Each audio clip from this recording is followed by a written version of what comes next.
If you've ever survived a night in 3008, you probably know that building is the most important aspect of the game. Whether you're playing on a computer or you're playing on mobile, you're not going to be able to survive for long if you truly haven't built a good base. Now, before everybody that runs around the map to survive comments down below, "Oh, I don't need a base to survive, I don't need a build, bro, I'm a god." If you truly want to survive for long periods of time, in today's video I'm going to be giving a bunch of tips and talking about the things you should never forget to do when you're building in 3008. But to get this list started off, it might seem super simple and kind of dumb when I say this, but you gotta build doors. If you've been like a long time player of 3008, then you probably know by now the game doesn't have true interactive doors. There's no way you can put something up with hinges to protect your base. And the standard door that players have been using for years has been like the barrier door, where you're literally just taking a piece of your base out, then putting it right back in as soon as you're inside the base. Now, I will say that can sometimes backfire on you. If you have an employee chasing you, hot on your tail, you're quickly trying to get into your base, and you're not the fastest builder, you might be dead. If your health is low and you don't have enough time to quickly pop out that door, that will be the end of it. Hence why there's a few different door strategies that people always try. In my opinion, the sliding door is hands down the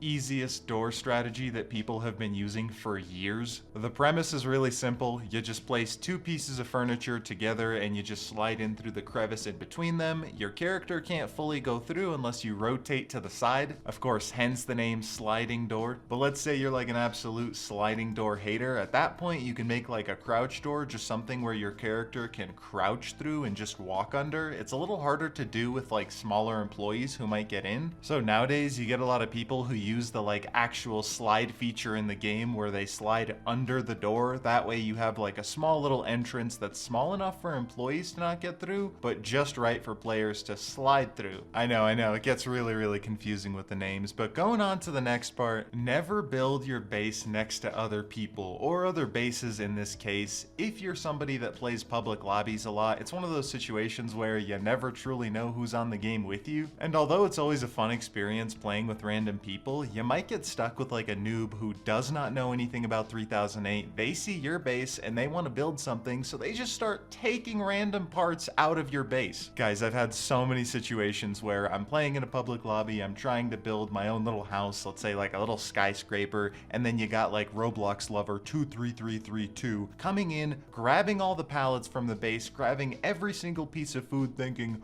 "Wow, I just hit a score!" Another thing to add into this is you're always going to be thin on resources. If there's somebody else that has a giant base next to your giant base, where did y'all get those resources from? It's probably from the plots next to you. So there's going to be no furniture closer to your base, which is just going to have you go even further, wasting more time to add on to your base. But my friends, food will always be an issue. If there's one person living next to you, you're going to have to go even further to see if the food courts are empty or not. But if there's more than one person in that base, you are done for. So before you place that first pallet in that bed and call that base home, look around the area. Check if there's anybody near you. Try to go further in the map, maybe to the corners where there's less people. I promise you will thank me later. So now that you found that perfect plot to build your base on, don't always build bases close to the ground. And if you do, add a bunch of security. I'm not trying to stop anybody from building ground bases. Literally half the videos on my channel are bases that are on the ground in 3008, but all I'm trying to say is if you've got a ground base, please add some security, guys. I have seen so many instances of people who just don't build the proper ground base, whether it be like not having a roof or just creating something super small, then getting raided by a bunch of employees and going ham in the chat saying, "Why did I die?" And if you're super confused about like the type of security that you can add, even ladders are a form of security. Placing a bunch of ladders pointing out on your base can stop random people or random employees from just running on by and having more to jump onto. Using the snap to grid function in the game is a form of security. By having like a super even base, you're again eliminating any chance of anything jumping into the base easily. And of course, this might be hilarious to say, but please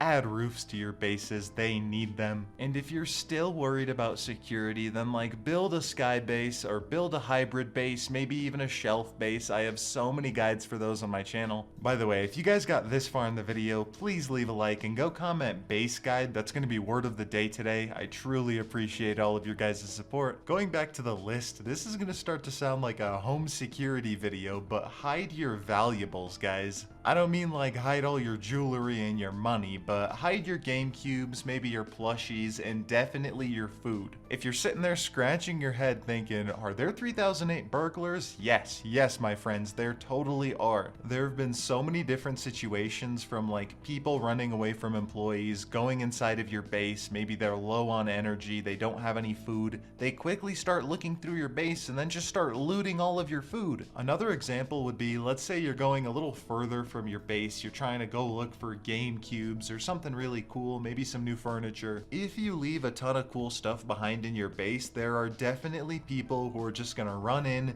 take all that stuff for their base and run back. Sometimes you're not even gonna be able to find them until they leave the game and you find their destroyed base an hour later. Even people who search for plushies, they can be pretty ruthless. If they're trying to get every plushie they can in the lobby, they will go through any base possible to try to find the plushie that they need. So what I recommend is, if you're running away from your base, let's say you've got a ton of furniture but you want to hide some of your valuables, take like a bathtub and then flip it over and have all of your stuff underneath, whether it's like the food, your game cube, whatever. That way, if you get some kind of top tier burglar running through your base and they're trying to be quick, they're not going to look through the random bathtub inside the base. I recommend hiding it. Now, you don't even need to hide it inside of your base. If you can, place it like 2, maybe 3 plots down, somewhere super random where nobody's gonna check. Because most people running by are either trying to survive, looking for something really cool that's gonna be bright or really colorful, and they're just gonna ignore the old monotone gray bathtub. Now, this next tip is just a recommendation. It's not gonna make you a better 3008 player right away or overnight, but if you truly love building, get a private server. By getting a private server, not only do you get the mod menu, which allows for you to just build